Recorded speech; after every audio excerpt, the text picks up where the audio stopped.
الحمد لله نحمده ونستعينه ونستغفره ونعوذ بالله من شرور أنفسنا ومن سيئات أعمالنا من يهده الله فلا مضل له ومن يضلل فلا هادي له ونشهد أن لا إله إلا الله وحده لا شريك له ونشهد أن سيدنا وسندنا وحبيبنا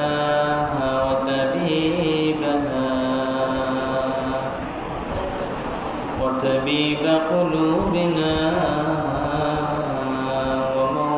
ومولانا محمدا عبده ورسوله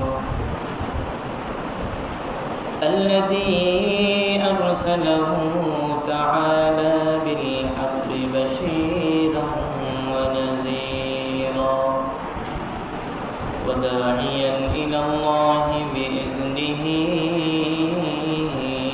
وسراجا منيرا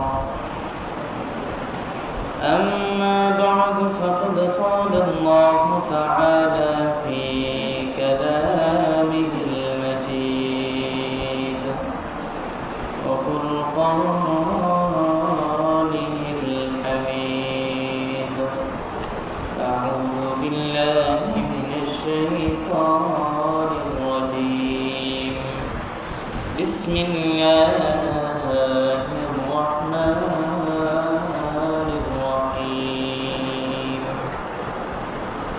إنما المؤمنون الذين إذا ذكر الله وجلت قلوبهم وإذا تليت عليهم آياته زادتهم إيمانا وعلى ربهم يتوكلون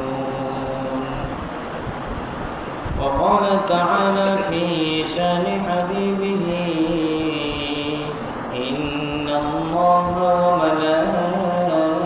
وملائكته يصلون على النبي يا أيها الذين آمنوا صلوا عليه وسلموا تسليما اللهم صل على محمد وعلى آل محمد كما صليت على إبراهيم وعلى آل إبراهيم إنك حميد مجيد اللهم بارك على محمد وعلى آل محمد كما باركت على إبراهيم وعلى آل إبراهيم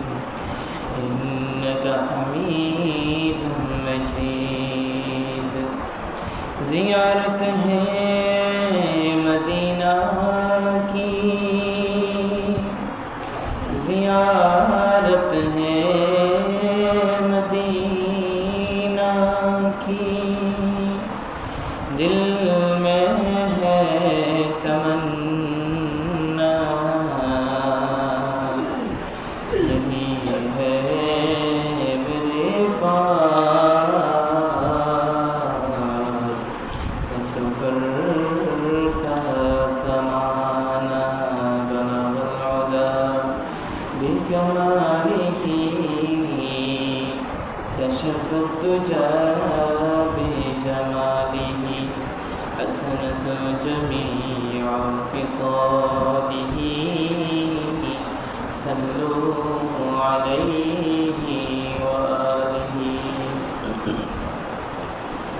سبحانك لا علم لنا إلا ما علمتنا إنك أنت العليم الحكيم محترم সম্মানিত মুসলিম ইকরাম আল্লাহ পাকের দরবারে লাখো কোটি শুকর সহিত যে মহারব্বুল আলামিন আমাদেরকে হাজার হাজার মানুষের কাছ থেকে বাছাই করে আল্লাহ তাআলার হুকুম আদায় করার লক্ষ্যে মসজিদে এসে কিছু দিনই আলোচনা বলার এবং শোনার তৌফিক দান করেছেন। এই জন্য অন্তরের অন্তঃস্থল থেকে কালিমাতুল শুকর আদায় করি, আলহামদুলিল্লাহ। মুহতারাম হাজরিন, আমি আপনাদের সামনে একটি ছোট্ট আয়াত তেলাওয়াত করেছি। এই আয়াত হলো সূরা আনফালের 2 নম্বর আয়াত। এই আয়াতে আল্লাহ তাআলা মুমিন বান্দাদের সফলতার একটি দ্বারা উল্লেখ করেছেন। মুমিন বান্দা সফল কাম হবে, আল্লাহ তাআলার কাছে মর্যাদাবান হবে এবং আল্লাহ তাআলার কাছ থেকে মাগফিরাত পাবে। সাথে সাথে দুনিয়াতেও আল্লাহ তাআলা তাদেরকে রিজিক দান করবেন। এই সমস্ত নিয়ামত কোন ব্যক্তিকে দিবেন এবং আল্লাহ তাআলা বিশেষ মর্যাদা কোন ব্যক্তিকে দিবেন, এই বর্ণনা এই আয়াতে আল্লাহ তাআলা উল্লেখ করেন। আল্লাহ তাআলা পুরা কোরআন মাজিদে মুসলমান বান্দাদেরকে সম্বোধন করে বলেন, খুবই মায়াত এবং দয়াকে সামনে রেখে আল্লাহ তাআলা বলেন, ইয়া আইয়ুহাল্লাযীনা আমানু আমিনু, অর্থাৎ ঈমানদারদেরকেই বলে ঈমান আনতে। ইয়া আইয়ুহাল্লাযীনা আমানু, হে ঈমানদারগণ, আমিনু, তোমরা পুনরায় ঈমান আনো। তার মানে বোঝা গেল এখানে ঈমানদার বলতে ঈমানদারের মধ্যে 2 স্তর। কিছু ঈমানদার আছে যারা সরাসরি আল্লাহ তাআলার কাছে মর্যাদাবান, আল্লাহ তাআলা তাদের পুরস্কার হিসেবে আল্লাহ তাআলা সরাসরি বিনা হিসেবে জান্নাত। আর কিছু মুমিন আছে যাদের ব্যাপারে আল্লাহ তাআলা হিসাব ছাড়া জান্নাত দিবেন না, হিসাব দিয়েই জান্নাতে যেতে হবে। তার মানে বোঝা গেল 2 ধরনের মুমিন আছে। আল্লাহ তাআলার কাছে কোন মুমিন বেশি প্রিয়, বেশি সম্মানী? যেই মুমিন আল্লাহ তাআলার কাছে বেশি সম্মানী এবং মর্যাদাবান, সেই মুমিনের কথা আল্লাহ তাআলা এই আয়াতে উল্লেখ করেন। যারা মুমিন সফল কাম হতে চায়, আল্লাহ তাআলার কাছে মর্যাদাবান হতে চায়, আল্লাহ তাআলা রিজিক ভোগ করতে চায় হালাল উপায়ে, তাদের গুণাবলী এই আয়াতে আল্লাহ তাআলা উল্লেখ করেন।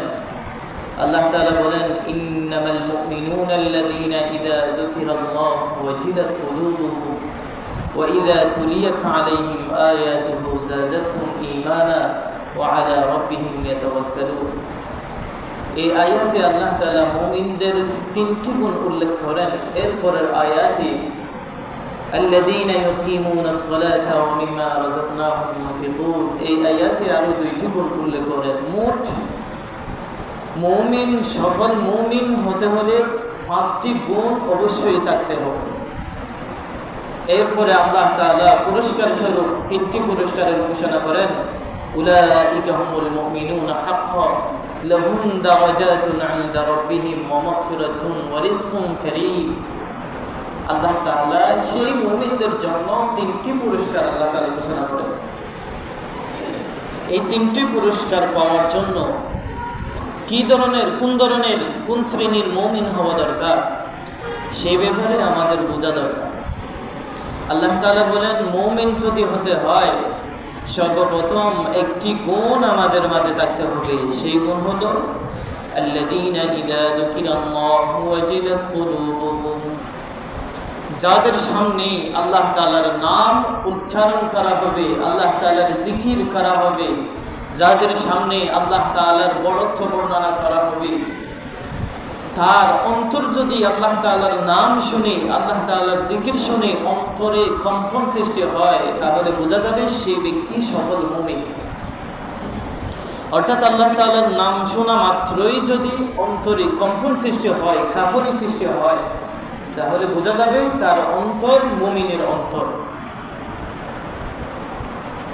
যেমন হযরত উমর ফারুক রাদিয়াল্লাহু তাআলা আনহু এক ব্যক্তিকে শরাব পান করা অবস্থায় তাকে বললেন, হে আমার ভাই, আপনি কি জানেন না আল্লাহ তাআলা খুবই ক্ষমাশীল, যত বড় গুনাহগার হোক না কেন আল্লাহ তাআলা তাকে ক্ষমা করে দেন, এই কথা কি আপনি শুনেন না? সাথে সাথে বললেন, আল্লাহ তাআলা অপরাধী ব্যক্তিকে অপরাধের শাস্তি দেওয়ার ক্ষেত্রে যে কত কঠোর, এই ব্যাপারে কি আপনি জানেন না? এর ফলে ওই ব্যক্তি শরাব পান করা থেকে ফিরে আসলো। অর্থাৎ আল্লাহ তাআলার বড়ত্ব এবং আল্লাহ তাআলার যেই নিয়ামতের ঘোষণা এবং শাস্তির ওয়াঈদ, এই কথা শোনা মাত্রই তার অন্তরে কাঁপুনি সৃষ্টি হলো, সাথে সাথে ওই ব্যক্তি শরাব পান করা থেকে দূরে থাকলো। তার অন্তর আল্লাহ তাআলার নাম শোনা মাত্রই কবুল করে নিল যে আল্লাহ তাআলার বাণী যেভাবে হোক আমার মানাই দরকার। আব্দুল্লাহ বিন মুবারক তাবেঈনদের মধ্যে একজন বড় মাপের একজন আহলে ইলম, বড় বুজুর্গ। উনার পাশে, উনার বাড়ির পাশে একজন ব্যক্তি ছিল, সে দিন মজুরের কাজ করে, খামারের কাজ করে, সে ব্যক্তি নিজের সংসার পরিচালনা করত। এক সময় উভয়জন ইন্তেকাল বরণ করেন। আব্দুল্লাহ বিন মুবারক রাহমাতুল্লাহি আলাইহি উনিও ইন্তেকাল বরণ করেন এবং তার পাশে যে তার বাড়ির পাশে একজন কাজ করত, খামারের কাজ করত, ওই ব্যক্তিও ইন্তেকাল করেন। এরপরের যুগে, তবে তাবেঈনদের যুগে একজন স্বপ্নে দেখেন আব্দুল্লাহ ইবনে মুবারক এবং ওই খামারি ব্যক্তি উভয়জনকে আল্লাহ তাআলা জান্নাতের সার্টিফিকেট দিয়ে দিয়েছেন। কিন্তু জিজ্ঞেস করলেন আব্দুল্লাহ ইবনে মুবারক থেকে, স্বপ্নের মধ্যে দেখলেন, হে আব্দুল্লাহ ইবনে মুবারক, আপনি তো সারা বছর আল্লাহ তাআলার ইবাদত বندگিতে আপনি লিপ্ত ছিলেন, এই জন্য আল্লাহ তাআলা আপনাকে পুরস্কার স্বরূপ জান্নাত দান করেছেন। কিন্তু আপনার পাশে যে ব্যক্তি ছিল, ওই ব্যক্তি তো আপনার মতো তেমন ইবাদত বندگি করতে দেখা যায় নাই, তাকে আল্লাহ তাআলা কেমন জান্নাত দিয়েছে? আপনার মতো কি জান্নাত দিয়েছে? আব্দুল্লাহ ইবনে মুবারক রাহমাতুল্লাহি আলাইহি উনি বলেন, আমার পাশে যে ব্যক্তি থাকতো, খামারের কাজ করত, ওই ব্যক্তির জান্নাত আমার চাইতে অনেক গুণ বেশি বড়। তিনি অবাক হয়ে বললেন, কেন বড় হবে, কেমনে বড় হবে? সারা বছর তো ইবাদত বندگিতে লিপ্ত ছিলেন আপনি, আর জান্নাত হবে আরেকজন, এটা কেমনে হয়? এরপরে তার ঘুম থেকে সে ব্যক্তি জাগ্রত হয়ে গেল, ঘুম ভেঙে গেল। এরপরে সাথে সাথে ওই পরিবারের, খামারের পরিবারের কাছে গিয়ে জিজ্ঞেস করলেন, হে আমার বোন, আপনার স্বামী এমন কি কাজ করতো যে আল্লাহ তাআলার কাছে এত সম্মানী, এত মর্যাদা পাঠিয়েছেন? এই খামারি ব্যক্তি হয়েও সে ব্যক্তি খামারের কাজ করতে করতে এত ইবাদত বندگি করার কোনো সময় পায় নাই, সে আল্লাহ তাআলার কাছে এত সম্মানী ব্যক্তি কেমনে হলো? তখন তার স্ত্রী ওই ব্যক্তিকে বললেন, আমার স্বামীর মাঝে এমন বেশি ইবাদতের গুণ ছিল না, কিন্তু দুইটি গুণ ছিল। দুইটি গুণের মধ্যে একটি গুণ হলো, আব্দুল্লাহ ইবনে মুবারক রাহমাতুল্লাহি আলাইহি উনি যখন রাতে উঠে তাহাজ্জুদের নামাজ পড়তেন, আমার স্বামী ওই সময়ও আমার সাংসারিক জীবন উন্নত করার জন্য কাজ করতেন, কিন্তু ইবাদতের মধ্যে সময় কাটানোর কোনো সুযোগ ছিল না। পরে তার ইবাদতের দিকে তাকিয়ে নিজের চোখের পানি ছেড়ে ছেড়ে আফসোস করত, আল্লাহ তাআলা আমাকেও যদি তার মতো সম্পদ দান করত, আমিও তার মতো ইবাদত করতে পারতাম। অর্থাৎ ইবাদতের প্রতি একটি আফসোস ছিল যে ইবাদত করতে না পারলে আমার অন্তরে আফসোস থাকবে, অমুক ব্যক্তি ইবাদতে সময় দিতে পারে, আমি কেন সময় দিতে পারছি না, এই আফসোস তার অন্তরে থাকতো। একটি গুণ ছিল এটা। আরেকটি গুণ ছিল,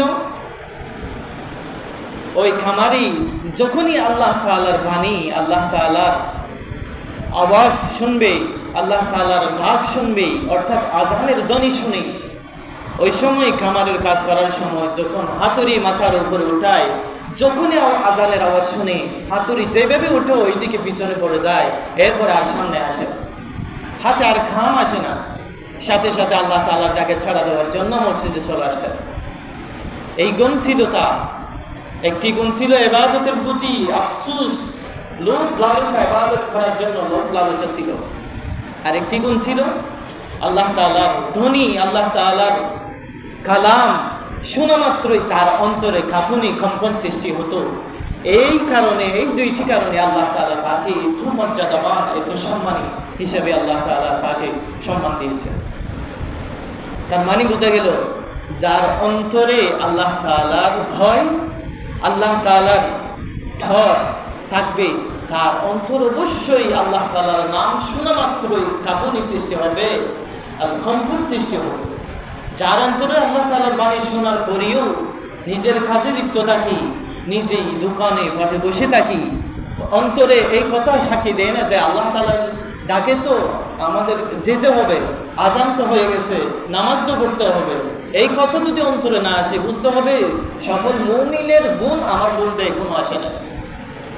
সফল মুমিন আল্লাহ তাআলার যে গুণের কথা বলেছেন, আল্লাহ তাআলার বাণী শোনার পরেও আমার অন্তরে কম্পন সৃষ্টি হবে না, কাঁপুনি সৃষ্টি হবে না, তাহলে বোঝা যায় এখন পর্যন্ত আমার অন্তর কামেল মুমিনের অন্তর হিসেবে পরিণত হয়নি।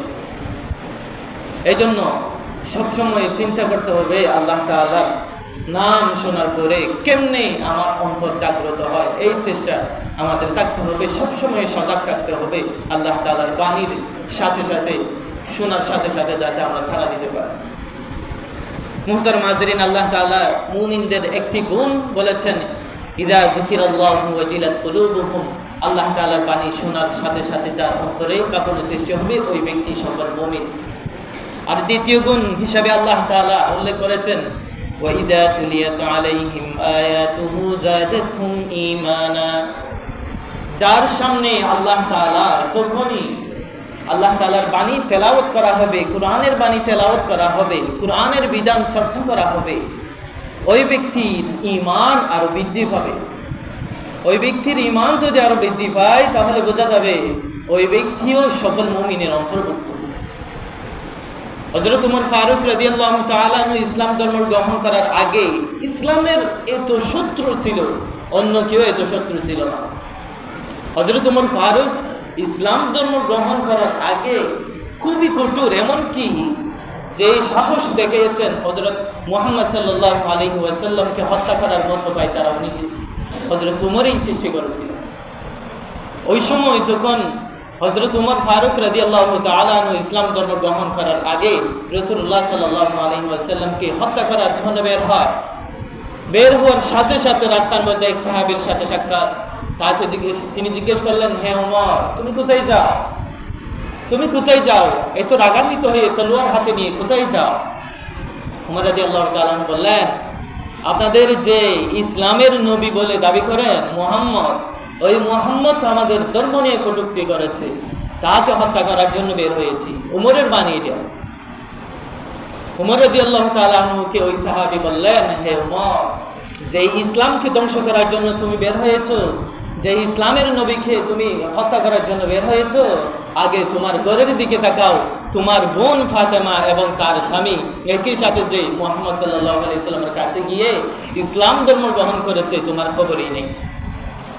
তুমি ইসলাম ধর্ম ধ্বংস করবে, কিন্তু আগে তোমার পরিবারে গিয়ে, তোমার বোনকে গিয়ে, তোমার বোনের স্বামীকে গিয়ে তুমি হত্যা করো, এরপরে গিয়ে মুহাম্মদকে হত্যা করবে। এরপরে উমর রাদিয়াল্লাহু তাআলা আনহু আরো রাগান্বিত হয়ে নিজের বোনের বাড়িতে গিয়ে দেখলেন যে হযরত ফাতেমা রাদিয়াল্লাহু তাআলা আনহা, উমর রাদিয়াল্লাহু তাআলা আনহুর বোন, উনি কোরআন তেলাওয়াত করতেছে। কোরআন তেলাওয়াত করা অবস্থায় যাওয়ার সাথে সাথে আঘাত করে নিজের বোনকে। উনি ক্ষত বিক্ষত হয়ে পড়ে যায়। শেষে আবার মুহাম্মদ রাদিয়াল্লাহু তাআলা আনহুর অন্তর একটু গলে যাওয়ার পরে উমর রাদিয়াল্লাহু তাআলা আনহু নিজের বোনকে বললেন, হে আমার বোন, তুমি যে এতক্ষণ পর্যন্ত তেলাওয়াত করেছিলে, কি যেন পড়েছিলে, আমাকে একটু শোনাও তো দেখি, আমি একটু শুনে দেখি। এরপরে হযরত উমর ফারুক রাদিয়াল্লাহু তাআলা আনহুর বোন উমর রাদিয়াল্লাহু তাআলা আনহুকে বললেন, হে উমর, তুমি এখনো না পাক, তোমার আগে গোসল করতে হবে, তোমার পবিত্র হতে হবে, পবিত্র হয়ে আসো, এরপরে তোমাকে শোনাবো। উমর রাদিয়াল্লাহু তাআলা আনহুর সাথে সাথে পবিত্র হয়ে এসে বসলেন। বসার সাথে সাথে হযরত ফাতেমা, উমর রাদিয়াল্লাহু তাআলা আনহুর বোন, তিনি হযরত উমরকে সূরা তাহা শুরু থেকে পড়া শুরু করলেন। শেষ পর্যন্ত এই তেলাওয়াত শুনে উমর রাদিয়াল্লাহু তাআলা আনহুর অন্তর এমনভাবে গলে গেল, সাথে সাথে রাসূলুল্লাহ সাল্লাল্লাহু আলাইহি ওয়াসাল্লামের কাছে গিয়ে ইসলাম ধর্ম গ্রহণ করলেন। তার মানে বোঝা গেল, মুমিন, সফল মুমিন হওয়ার জন্য ইযা তুলিয়াত আলাইহিম আয়াতুন, যখন যাদের সামনে আল্লাহ তাআলার বাণী তেলাওয়াত করা হবে, যাদাতুহুম ঈমানা, তাদের ঈমান বৃদ্ধি হওয়া, ইসতিহা এতে সৃষ্টি হতে হয়, ঈমান বেড়ে যেতে হয়। যদি ঈমান না বাড়ে, ঈমানের মধ্যে উন্নতি না আসে, ঈমান আরো বৃদ্ধি না পায়, তাহলে বোঝা যাবে ওই মুমিন এখনো সফল মুমিন নয়। সফল মুমিন হওয়ার জন্য ইযা তুলিয়াত আলাইহিম আয়াতুহু যাদাতুহুম ঈমানা, যখনই আল্লাহ তাআলার বাণী তেলাওয়াত করা হবে, ওই সময় তাদের ঈমান বৃদ্ধি হতে হবে। ঈমান বৃদ্ধি যদি হয়, তাহলে বোঝা যাবে ওই মুমিন সফল মুমিন। এটা 2 নম্বর সিফাত মুমিনদের, সফল মুমিনদের। আরেকটি সিফাত আল্লাহ তাআলা ওই আয়াতে উল্লেখ করেন, ওয়া আলা রাব্বিহিম ইয়াতাওয়াক্কালুন।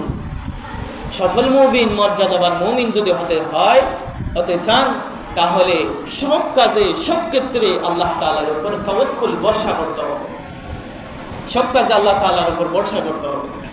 আমরা ঈমান আনি, আমানতু বিল্লাহি ওয়া মালাইকাতিহি ওয়া কুতুবিহি ওয়া রাসূলিহি ওয়াল ইয়াউমিল আখির ওয়াল কদরি খাইরিহি ওয়া শাররিহি মিনাল্লাহি তাআলা, এই কথার উপরে ঈমান আনি। কিন্তু বাস্তব ক্ষেত্রে গেলে আমাদের ঈমান আল্লাহ তাআলার উপর, তাওয়াক্কুল, ভরসা আল্লাহ তাআলার উপর নাই। আমাদের যদি অসুখ হয়, আমাদের ভরসা চলে যায় ঔষধের উপর, অথচ ঔষধ এটা হলো সুন্নাত। রাসূলুল্লাহ সাল্লাল্লাহু আলাইহি ওয়াসাল্লাম ঔষধ সেবন করেছেন, কিন্তু ঔষধের উপর তাওয়াক্কুল ছিল না, ভরসা ছিল না। ভরসা ছিল একমাত্র আল্লাহ তাআলার উপর, তাওয়াক্কুল আল্লাহ তাআলার উপর। কিন্তু চেষ্টা, সাধনা এটা করতে হবে, এটার মাধ্যমে আল্লাহ তাআলা সবকিছু সমাধান করেন। এটা হতো আল্লাহ তাআলার শান।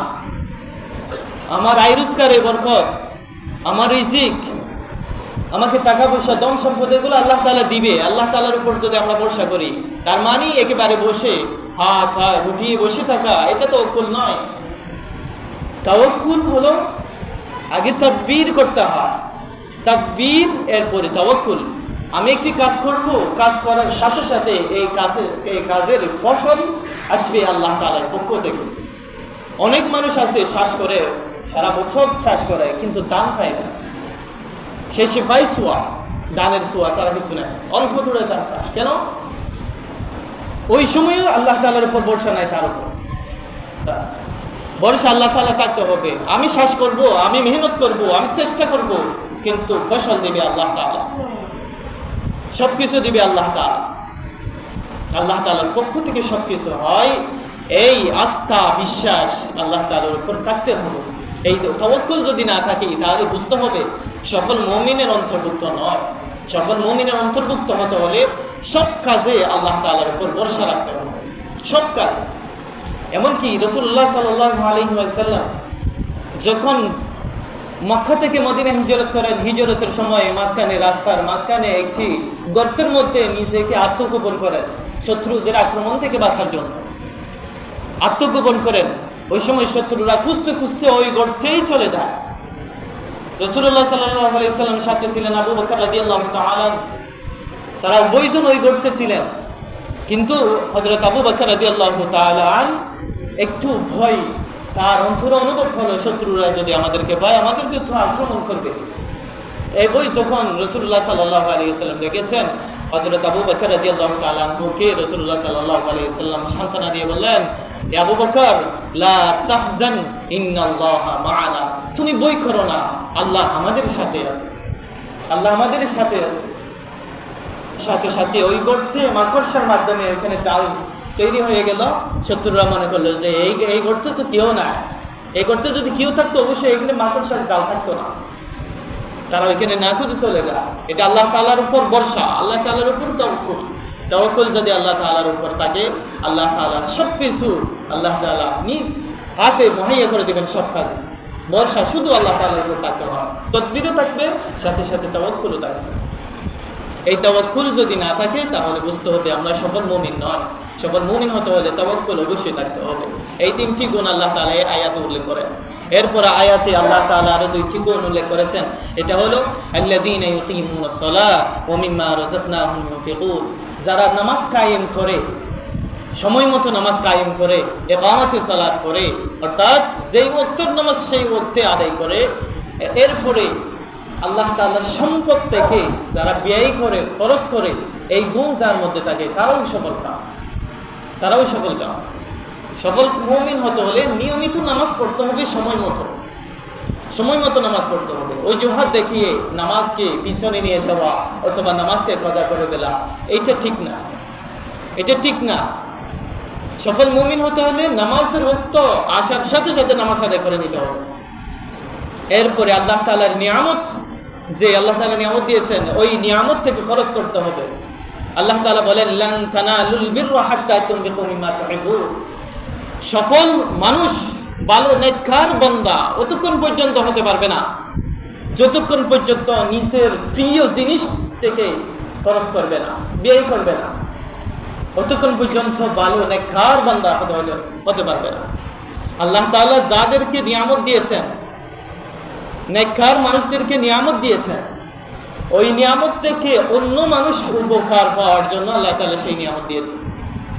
আল্লাহ তাআলা হাদিস শরীফে আছে, কোনো বান্দাকে যদি আল্লাহ তাআলা নিয়ামত দেয়, সেই নিয়ামত থেকে যদি কোনো মানুষ উপকৃত না হয়, তাহলে ওই বান্দা থেকে আল্লাহ তাআলা নিয়ামত কেড়ে নিয়ে অন্য জনকে দিয়ে দিবে, যেই বান্দা থেকে অন্য বান্দা উপকৃত হতে পারে। সেই নিয়ামত আল্লাহ তাআলা ওই বান্দাকে দিয়ে দিবে, কেড়ে নিয়ে নিবে। এজন্য আল্লাহ তাআলা দেওয়া জিনিস আমার নেওয়ার কোনো জিনিস না। আল্লাহ তাআলা যা কিছু দিয়েছেন ওই সমস্ত জিনিস থেকে খরচ করতে হবে। যদি এই গুণও থাকে আমার অন্তরে, তাহলে বুঝতে পারবো আমি সফল মুমিন। সফল মুমিনের জন্য এখানে দুইটি গুণ উল্লেখ করেছেন, অর্থাৎ মোট 5টি গুণ। একটি গুণ হলো ইদা যুকিরাল্লাহু ওয়াজিলাত কুলুবুহুম, আল্লাহ তাআলার নাম শোনার সাথে সাথে যার অন্তরে কাঁপুনি সৃষ্টি হবে, কম্পন সৃষ্টি হবে, সেই ব্যক্তি সফল মুমিন। দ্বিতীয় নম্বর ওয়াইদা তুলিয়াত আলাইহিম আয়াতুহু যাদাতহুম ঈমানা, যখন আল্লাহ তাআলার বাণী তিলাওয়াত করা হবে, যাদের অন্তরে ঈমান বৃদ্ধি পাবে, তাহলে বোঝা যাবে ওই ব্যক্তির সফল কাম। আর ওয়া আলা রাব্বিহিম ইয়াতাওয়াক্কালুন, যে ব্যক্তি সর্বক্ষেত্রে আল্লাহ তাআলার উপর ভরসা করবে, আল্লাহ তাআলার উপর তাওয়াক্কুল করবে, ওই ব্যক্তির সফল কাম। আর যে ব্যক্তি আল্লাযীনা ইউকিমুনাস সালাহ, যারা নিয়মিত নামাজ পড়বে, ইকামতে সালাত করবে, তারাও সফল মুমিন। সাথে সাথে ওয়া মিম্মা রাযাকনাহুম ইউনফিকুন, যারা আল্লাহ তাআলার নিয়ামত থেকে খরচ করবে, তারাও সফল মুমিন। এরপরে আল্লাহ তাআলা বলেন এই 5 গুণওয়ালা মানুষ হলো উলাইকা হুমুল মুমিনুনা হাক্কা, তারাই হলো প্রকৃত মুমিন। যাদের অন্তরে, যাদের মধ্যে এই 5টি গুণ থাকবে, তাহলে উলাইকা হুমুল মুমিনুনা হাক্কা, প্রকৃত মুমিন তারাই। তাদের জন্য লাহুম দারাজাতুন ইনদা রাব্বিহিম, আল্লাহ তাআলার কাছে তাদের মর্যাদা, তাদের দরজা অনেক বড়। আল্লাহ তাআলার কাছে তাদের মর্যাদা অনেক বড়। লাহুম দারাজাতুন ইনদা রাব্বিহিম, এরপর আরেকটি পুরস্কার আছে ওয়া মাগফিরাতুন, তাদের জন্য আল্লাহ তাআলা মাগফিরাতের ঘোষণা, তাদেরকে আল্লাহ তাআলা ক্ষমা করে দিবেন যাদের মধ্যে এই 5টি গুণ থাকবে। লাহুম দারাজাতুন ইনদা রাব্বিহিম একটি পুরস্কার। দ্বিতীয় নম্বর পুরস্কার ওয়া মাগফিরাতুন, তাদেরকে আল্লাহ তাআলা ক্ষমা করে দিবেন। এরপরে তৃতীয় পুরস্কার ওয়া রিজকুন কারীম, আল্লাহ তাআলা তাদেরকে সম্মানী রিজিক দান করবেন। জিল্লতি রিজিক না, সম্মানী রিজিক আল্লাহ তাআলা তাদেরকে দান করবেন। যারা সফল মুমিন তাদেরকে সম্মানী রিজিক আল্লাহ তাআলা দান করবেন। এই 5টি গুণ যদি আমরা লাভ করতে পারি, তাহলে এই 3টি পুরস্কার আমরা পাবো। আল্লাহ তাআলার কাছে সফল মুমিন হিসেবে আমরা গণ্য হব। আল্লাহ তাআলা আমাদেরকে এই গুণ আমাদের অন্তরে লালন করে জীবনকে পরিচালনা করার তৌফিক দান করুন। ওয়া আখিরু দাওয়ানা আলহামদুলিল্লাহি রাব্বিল আলামিন। আমরা যারা সুন্নাত আদায় করি না, সুন্নাত আদায় করুন।